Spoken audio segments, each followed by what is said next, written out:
How many states do I need to purchase to place myself in the best position when I start off in final expense telesales or life insurance phone sales? So I'm going to give you the answer. And before I go into this, I'm also going to give you 2 states to avoid, because the last thing you want to do is waste your money on a state that is just going to drive you to maybe the brink of insanity. And it's not that they're bad folks in that state, but I'll give you some context in a hot minute. Number one, Florida. Unless you live in Florida, I wouldn't recommend that you do final expense telesales there, because Florida has a low pickup rate and you can only place 3 calls in a 24-hour period. See how that could pose a problem when you're trying to do phone sales? 3 calls, that's it.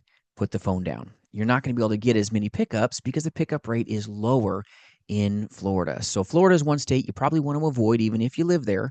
The exception is if you do live there, fine, you got a warm market, but I wouldn't proactively place my business model on that one myopic state if that was me. And that's my recommendation to you. Don't touch Florida or New York. And the reason that I say don't really dial in New York on purpose, unless you're a person that lives there, is that New York doesn't have many life insurance carriers comparatively to other states in the union, meaning commissions are a little lower in New York for certain companies.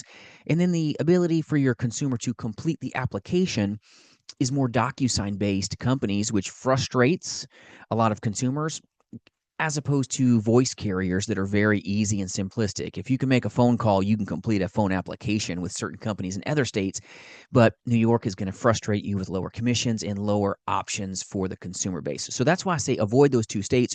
Great people, by the way, that live in those states and that reside there, but I wouldn't choose to do my work in those states on purpose unless it was a referral. All right. So now that we're beyond those 2 states to avoid, let's talk about how many states do you really need when you first start off in final expense telesales. Well, you don't need a plethora of states.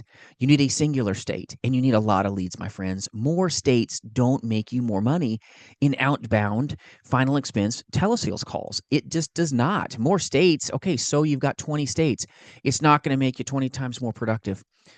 More leads will give you that option. You do not want to make bad decisions because your dollars only go so far when you first start, my friends. So don't take bad advice and think you got to buy all these states and then you don't even have enough money to buy leads. It's going to throw you to Brokeville if you